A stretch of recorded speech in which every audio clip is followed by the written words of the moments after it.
지난 5월에 부산의 한 아파트에서 신혼부부가 결혼 6개월 만에 갑자기 흔적도 없이 사라졌습니다.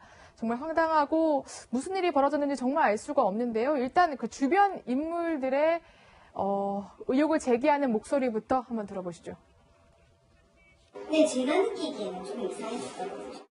여자 남자가 어디 가쁘고 없는 기라 지금 모르잖아. 부부로 뭐 찾고 있잖아 지금.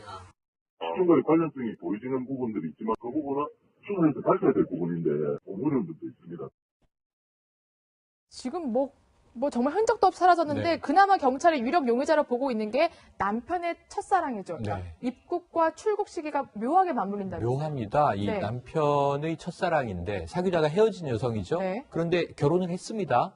그런데 이혼을 했어요. 예. 그 남편과는 좀 지속적인 연락이 주고받아졌던 것 같아요. 네. 재혼을 해서 노르웨이로 이주해서 살고 있었는데 말씀하신 대로 이 친부모에게는 1,000만 원만 주세요. 아프리카 여행 다녀올게요 하고 5월 초에 들어왔다가 6월 7일에 나갔어요. 네. 이 시기가 지금 실종 시기랑 딱 맞물리는 겁니다. 오비라고 하기에는 너무 공교로운데 지금 노르웨이에서 지난 8월에 잡혔는데 살인 혐의가 지금 흔적이 없기 때문에 살인이라고 단정을 못 지어요. 실종 사건입니다. 그러니까 이게 아파트에 두 명의 이제 부부가 있었는데 네. 엘리베이터 타고 현관에 들어가는 모습은 찍혔는데 찍혔어요. 나오는 모습은 전혀 안 찍혔단 없습니다. 말이죠. 지금 화면에 나가고 있는 저 모습이 아내의 모습이고요. 네. 남편도 같이 몇 시간 뒤에 올라가는 모습이 들어갔는데 어떻게 나오는 모습이 안 찍혔을까? 그러니까 집어 어디서 갑자기 사라진 거예요. 그렇죠. 그런데 이걸 조금 며칠 동안 경과가 벌어지는데 이 나오는 장면은 감쪽같이 없는데 뭔가 사라졌어요. 여권, 노트북, 예, 지갑, 예, 가방은 예. 사라졌고 이 두 부부는 그 이후에 며칠 동안 생존한 것까지는 확실합니다.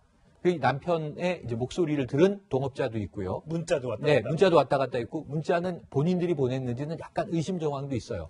그럼에도 불구하고 이 두 사람이 흔적이 완전히 사라진 건 5월 27일에 사라졌고 6월 2일에 통신 기록이 두 명이 끊깁니다. 네. 이게 신기한 게 남편은 부산 기장에서 통화가 끊겼고 전화가 완전히 꺼졌고 이 부인은 서울 천호동에서 그가 시댁에 있는 데라면서요? 네, 같은 날 밤에 전화가 꺼진 이후에 이 두 사람은 생존 반응이 없는 겁니다. 그렇다면 두 사람이 한꺼번에 실종된 것이 아니라 네. 따로 있었다는 얘기가 될 수 있다는 거죠. 적어도 전화의 위치를 누군가 교란시킨 게 아니라면 예. 남편은 기장에, 부인은 천호동에 예. 여기서 사라진 것까지는 마지막이기 예. 때문에 나간 CCTV가 전혀 없는 게 너무 신기한데 납치는 아닐 가능성이 있고요. 네. 이 두 부부는 이 집 밖에서 어딘가를 돌아다니다가 흔적 없이 사라졌고 예. 그때 마침 한국에 들어왔던 남편의 첫사랑 여인은 6월 7일에 출국을 합니다. 예. 이것도 예정을 2주 당겨서 출국한 거라 수상한 정황은 있습니다.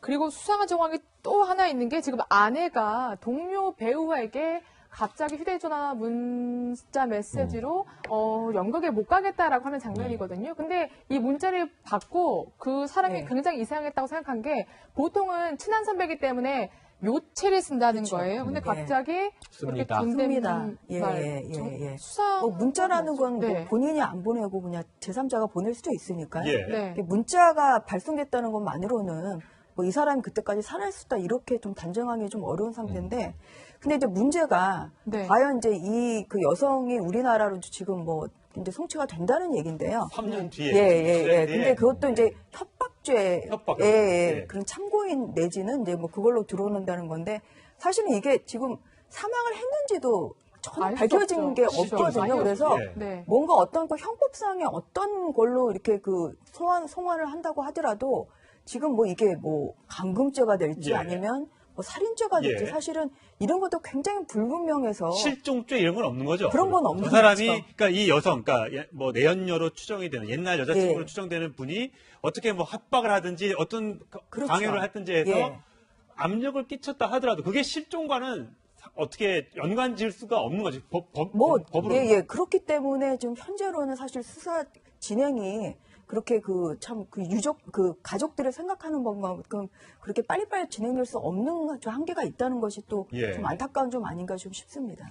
근데 보면 저 여성, 그러니까 A씨라고 불리는 옛날 여자친구가 아파트에 혹시 들어갔기라도 한다면, 혹시 그렇죠. 또 용의선상에 있을 수 있는데, 근데 CCTV에서 좀 없다는 없단 말이죠. 거거든요. 예. 그 실종된 사람들도 나간 흔적이 없고, 예. 또 용의선상에 올라 있는 그 여성도 들어간 흔적이 없어요. 예.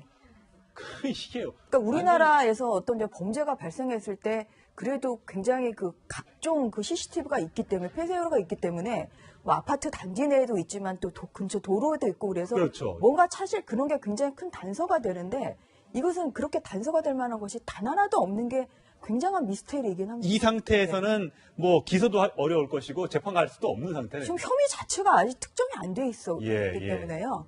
왜냐하면 의심이 간다는 예. 것만 가지고는 뭐 어떻게 조사가 좀 제대로 이루어질지 본인이 뭐 직접 어떤 뭐 점을 얘기하지 않는 이상은 그렇군요.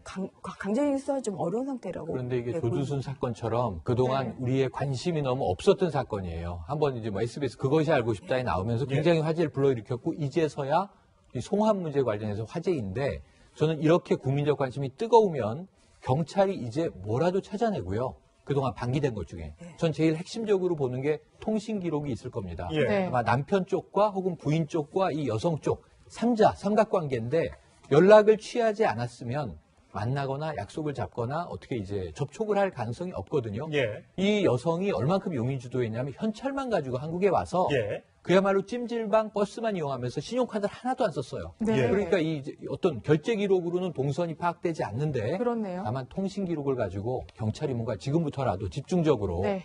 예. 단서를 찾아내지 않겠는가 기대를 해봅니다. 네, 어쨌든 알겠습니다. 이 사라진 이 두 부부가 살아있으면 정말 좋겠고요. 살아있다면 공개 수사를 해서라도 이 사람을 본 사람이 있을 수 있으니까 이 국민들의 좀 도움을 받는 게 어떨까라는 생각이 좀 듭니다.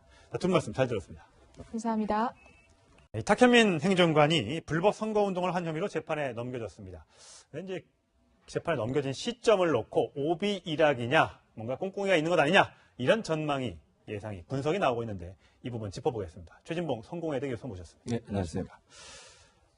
작년이네요? 예. 올해네요, 올해. 올해. 예. 올해 이제 프리허그 행사라는 있었죠. 안아주기 행사를 문재인 대통령 캠프에서 했는데 그랬죠. 이 행사를 캠프에서 한 게 아니라 예. 제3의 기관에서 했었다면서요? 제3의 기관에서 했던 건 뭐였냐면 선거 투표에 참여를 독려한 행사를 열었습니다. 예. 그 행사 마지막 부분에 프리허그 행사를 하게 된 거예요. 왜냐하면 예. 잘 아시겠지만 사전 투표율 25%가 넘어가면 문재인 당시 후보가 프리허그 행사를 하겠다고 약속을 한 게 있지 예, 않습니까? 예. 그 행사를 이제 이미 그 투표 독려 행사가 있는 그 장소에서 끝나자마자 바로 연결시켜서 한 겁니다. 예. 그걸 이제 탁현민 행정관이 그 주최를 해서 했는데 이제 그러다 보니까 문제가 된 게 뭐냐면 이제 뭐 프리허그 하는 장면이 나오자마자 탁현민 행정관이 화면에 예. 스피커하고 화면에 2012년도에 문재인 당시 후보의 5년 전이네요. 5년 전이죠. 네. 그러니까 그 전 대선 때 나왔던 홍보 영상을 틀었어요. 네. 근데 틀었던 그 스피커가 공직선거법상의 그 선관위에 보고가 안 돼 있는, 즉 등록이 안 돼 있는 스피커였어요. 스피커도 보고를 네, 등록을 해야 그렇게 돼요? 해야 되는 거죠. 그러니까 아. 어떤 장비를 사용할지도 이미 등록이 돼야 되는데 그렇군요. 그 등록이 안 돼 있는 스피커를 활용했다는. 왜냐하면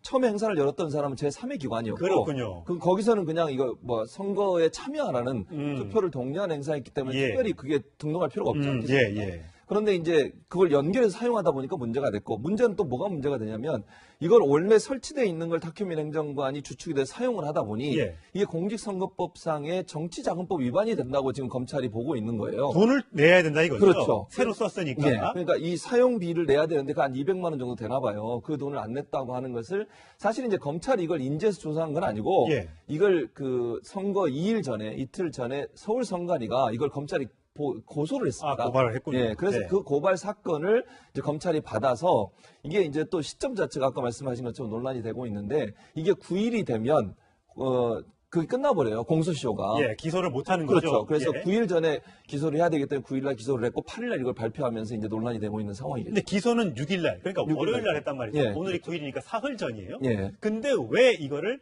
어제 8일에 돼서야 얘기했느냐. 그렇죠. 그래서 트럼프 대통령의 이 만찬 행사를 주최한 사람이 탁현민인데 그 중간에 이게 발표가 돼버리면 뭐 본인이 저기에 참석하기가 어려워지니까 그래서 그런 게 아니냐. 네. 검찰이 자기 원하는 대로 이게 기소 시점을 늦출 수도 당길 수도 있구나. 이래서 지금 오해를 받고 있는 거 아니에요? 그렇죠. 이게 발표 시점쯤에 지금 오해를 받고 예. 있는데 또 한 가지는 그것뿐만 아니라 또 하나가 문제가 된 게 뭐냐면 검찰이 지금 부글부글 끓고 있지 않습니까? 그러니까 뭐 변창훈 검사의 자살 문제 예, 때문에. 예. 근데 그 문제를 조금 덮기 위해서 그러면 우리는 지금 정권에도 일정 부분 수사를 하고 있다. 전 정권만 수사하는 게 수사하는 게 아니라 아니라 이번 현 정권도 정권도 우리는 문제가 전혀 있으면 조사한다. 조사한다. 예. 이런 모습을 또 보여주는 게 아닌가 하는 그런 논란이. 그러니까 이게 방금 말씀한 시점 자체가 사실은 좀 논란이 될 수 있는 부분이에요. 네. 그러니까 검찰이 왜 그런 판단을 했는지 잘 모르겠습니다. 뭐 청와대가 그걸 조정한 것 같지는 않고요. 발표는 검찰이 했으니까 검찰이 발표한 시점을 보면 지금 말씀하신 것처럼 트럼프 대통령 방한 일정에 연관돼서 또 검찰이 이런 불만들을 좀 해소시키기 위한 방안으로 하지 않았나, 희석시키기 위한 그런 논란이 불 수 있는 요소는 있는 것 같아요. 근데 이제 검찰이 꼭 그것 때문에 했는지는 좀 뭐 모르겠습니다. 일단 그동안 논란이 많았지 않습니까? 여성관 등등의 문제를 놓고. 그래서 이제 능력이 있는 것 때문에 문재인 대통령 청와대 측은 내치지 못하고 이제 안고 가고 싶었던 것 같은데 기획력만 보면 여러 가지 행사를 했던 건 좀 탁월한 것 같아요. 최근에 이제 트럼프 국민 만찬에서도 뭐 공연도 있었고, 그랬었죠. 또 제일 지금 화제가 되고 있는 독도새우, 그 독도새우를 갖다가 올려놓은 것도 탁현민 행정관이다. 그런 얘기 있어요. 기획력에 있어서는 뭐 제가 볼 때는 진보 보수를 떠나서 다 인정할 것 같아요. 이제 문제는 아까 말씀한 남자 사용 설명서라는 그 책에 있는 여러 가지 여성 간의 문제가 논란이 됐었는데 독도새우 같은 경우도 사실 어제 그 만찬 끝나고 일본에서 반박 성명까지 냈었어요. 강경화 장관한테 항의 사항까지. 그러니까요. 말도 안 되는 행동 아니겠습니까? 어쨌든 그러나 그만큼 우리 나라가 독도를 점유하고 있는 것을 미국도 인식해달라는 의미가 함께 담겨져 있는 것이고, 뭐 트럼프 대통령도 그 부분에서 어느 정도 저는 공감한다고 보고 있는데, 그만큼 세심하고 세밀하게 이런 프로그램들을 짠다는 거예요. 어제 또 하나 또 일본에서 반박했던 것 중에 하나가 뭐냐면, 위안부 할머님을 모셔온 거 아니겠습니까? 이용수 할머니. 이용수 할머니. 그건 국제적으로 사실은 이 위안부 문제가 엄청나게 큰 논란이 되고 있는 사안이고, 일본이 사과도 안 하는 상황이기 때문에, 이건 우리나라 정부 입장에서는 트럼프 대통령도 알아야 되는 내용 아니겠습니까? 그건 당연히 해야 되는 내용이고, 그렇게 아주 보면 세밀한 부분까지 짜여져 있는 것들이 기획력의 탁월함을 보여주는 사례라고 볼 수 있고, 그렇다 보니 사실 이제 문재인 정부 입장에서, 문재인 대통령 입장에서는 그런 기획력을 높이 사는 거죠. 그리고 이제 청와대는 이런 입장인 것 같아요. 남자 사용 설명서라고 하는 책이 써있었던 게 아주 오래 전이고, 지금은 이분의 생각이 바뀌었다고 하는 부분들을 좀 인정하고 싶은 건데, 이제 여성계나 아니면 이제 야당 입장에서는 그 부분을 아직도 이제 신뢰할 수 없는 상황이라고 비판하고 있는 상황이죠. 아까 그 시점을 놓고 잠깐 말씀을 해주셨지만, 문무일 검찰청장이 이제 일단 자살을 한 2명 정도 하다 보니까 이 부분에 좀 문제가 있다. 그래서 지시를 한 게 국정원 수사 때 인권을 철저히 보장하고 신속히 수사를 진행하라. 저는 사실 좀 말이 안 된다고 생각합니다. 이게 인권을 보장하면서 신속히 수사한다는 게 쉬운 일은 아닌 것 같고요. 제 그냥 개인적인 누가 저한테 얘기한 바로는 이건 뭐 술을 했는데 음주운전 안 했다. 만졌는데 성추행 아니다. 이것과 뭐가 다르냐라고 비판하는 사람도 있는데 어떻게 생각하세요? 뭐 이제 인권 문제는 저는 이렇게 생각해요. 인권의 문제를 예전에 우리가 생각하는 인권의 문제, 예를 들면 가학행위를 한다거나 아니면 고문을 한다 이런 건 없는 거 아니겠습니까? 지금 검찰이 다른 검사를 조사하는 과정에서 그런 행동을 할 거라고 저는 생각하지 않고요. 인권 문제를 다른 측면에서 본다고 하면 뭐 망신주기라든지 아니면 그걸 뭐 결국 피해사실 공표. 그렇죠. 그러니까 외부에 그걸 공표해서 그 사람이 어떤 스스로가 창피하게 만드는 그런 요소들인데 그런 부분들은 좀 주의할 필요는 있는 것 같아요. 물론 국민적 관심사이기 때문에 국민들의 알 권리 차원에서 피해사실 공표가 일정 부분 필요한 부분도 있는 게 있습니다. 검찰이 너무 얘기를 안 하고 수사를 하다 보면 또 뭐 강압 수사하거나 뭐 억측을 낳고 오해를 낳을 수 있죠. 그럴 수 있어서 검찰 입장에서 어쩔 수 없이 또 일정 부분 브리핑을 해야 되는 상황이고 그 중간에서의 어떤 그 시점을 찾기 또는 어떤 합의점을 찾기가 상당히 어려운 부분이 있는데 아마도 이제 문무일 검찰총장 입장에서는 검찰 내부의 반발이 너무 크기 때문에 그걸 좀 무마시키기 위해서 일정 부분 이런 지시를 한 게 아니겠나 하는 생각이 들고요. 전체적으로 뭐 윤석열 지검장이 수사를 진행하는 과정에 이것 때문에 영향을 받을 가능성은 저는 적다고 보고 다만 선언적으로라도 검찰총장이 이런 얘기를 해주는 것이 결국은 검찰 내부를 조금 다독이는 데 도움이 되는 그런 행동이 아니었나 하는 생각이 듭니다. 자, 검찰이 과연 탁현민 행정관에 대한 처리 어떻게 할지 지켜보도록 하겠습니다. 잘 들었습니다. 감사합니다. 갑자기 휴대전화 문자 메시지로 연극에 못 가겠다라고 하는 장면이거든요. 근데 이 문자를 받고 그 사람이 굉장히 이상했다고 생각한 게 보통은 친한 선배이기 때문에 요체를 쓴다는 거예요. 근데 갑자기 이렇게 존댓말 수사 문자라는 건 뭐 본인이 안 보내고 그냥 제3자가 보낼 수도 있으니까요. 문자가 발송됐다는 것만으로는 뭐 이 사람이 그때까지 살아있었다 이렇게 좀 단정하기 좀 어려운 상태인데 근데 이제 문제가 과연 이제 이 그 여성이 우리나라로 지금 뭐 이제 송치가 된다는 얘기인데요. 3년 뒤에. 근데 그것도 이제 협박죄. 그런 참고인 내지는 이제 뭐 그걸로 들어오는다는 건데 사실은 이게 지금 사망을 했는지도 지난 5월에 부산의 한 아파트에서 신혼부부가 결혼 6개월 만에 갑자기 흔적도 없이 사라졌습니다. 정말 황당하고 무슨 일이 벌어졌는지 정말 알 수가 없는데요. 일단 그 주변 인물들의 의혹을 제기하는 목소리부터 한번 들어보시죠. 네, 제가 느끼기에는 좀 이상했었거든요. 여자 남자가 어디 가쁘고 없는 기라 지금 모르잖아. 부부로 뭐 찾고 있잖아 지금. 중간에 관련성이 보여지는 부분들이 있지만 그 부분은 수사에서 밝혀야 될 부분인데 어려운 점도 있습니다. 지금 뭐 정말 흔적도 없이 사라졌는데 네. 그나마 경찰이 유력 용의자로 보고 있는 게 남편의 첫사랑이죠. 그러니까 네. 입국과 출국 시기가 묘하게 맞물린다. 묘합니다. 이 네. 남편의 첫사랑인데 사귀다가 헤어진 여성이죠. 네. 그런데 결혼을 했습니다. 그런데 이혼을 했어요. 예. 그 남편과는 좀 지속적인 연락이 주고받아졌던 것 같아요. 네. 재혼을 해서 노르웨이로 이주해서 살고 있었는데 말씀하신 대로 이 친부모에게는 1,000만 원만 주세요. 아프리카 여행 다녀올게요 하고 5월 초에 들어왔다가 6월 7일에 나갔어요. 네. 이 시기가 지금 실종 시기랑 딱 맞물리는 겁니다. 오비라고 하기에는 너무 공교로운데 지금 노르웨이에서 지난 8월에 잡혔는데 살인 혐의가 지금 흔적이 없기 때문에 살인이라고 단정을 못 지어요. 실종 사건입니다. 그러니까 이게 아파트에 두 명의 이제 부부가 있었는데 네. 엘리베이터 타고 현관에 들어가는 모습은 찍혔는데 찍혔어요. 나오는 모습은 전혀 안 찍혔단 없습니다. 말이죠. 지금 화면에 나가고 있는 저 모습이 아내의 모습이고 호동에서 그게 시댁에 있는 데라면서요? 네, 같은 날 밤에 전화가 꺼진 이후에 이 두 사람은 생존 반응이 없는 겁니다. 그렇다면 두 사람이 한꺼번에 실종된 것이 아니라 네. 따로 있었다는 얘기가 될 수 있다는 거죠. 적어도 전화의 위치를 누군가 교란시킨 게 아니라면 예. 남편은 기장에, 부인은 천호동에 예. 여기서 사라진 것까지는 마지막이기 예. 때문에 나간 CCTV가 전혀 없는 게 너무 신기한데 납치는 아닐 가능성이 있고요. 네. 이 두 부부는 이 집 밖에서 어딘가를 돌아다니다가 흔적 없이 사라졌고 예. 그때 마침 한국에 들어왔던 남편의 첫사랑 여인은 6월 7일에 출국을 합니다. 예. 이것도 예정을 2주 당겨서 출국한 거라 수상한 정황은 있습니다. 그리고 수상한 정황이 또 하나 있는 게 지금 아내가 동료 배우에게 고요. 네. 남편도 같이 몇 시간 뒤에 올라가는 모습이 들어갔는데 어떻게 나오는 모습이 안 찍혔을까? 그러니까 집어 어디서 갑자기 사라진 거예요. 그렇죠. 그런데 이걸 조금 며칠 동안 경과가 벌어지는데 이 나오는 장면은 감쪽같이 없는데 뭔가 사라졌어요. 여권, 노트북, 예, 지갑, 예, 가방은 예. 사라졌고 이 두 부부는 그 이후에 며칠 동안 생존한 것까지는 확실합니다.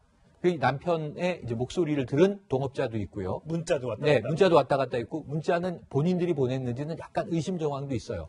그럼에도 불구하고 이 두 사람이 흔적이 완전히 사라진 건 5월 27일에 사라졌고 6월 2일에 통신 기록이 두 명이 끊깁니다. 네. 이게 신기한 게 남편은 부산 기장에서 통화가 끊겼고 전화가 완전히 꺼졌고 이 부인은 서울 천호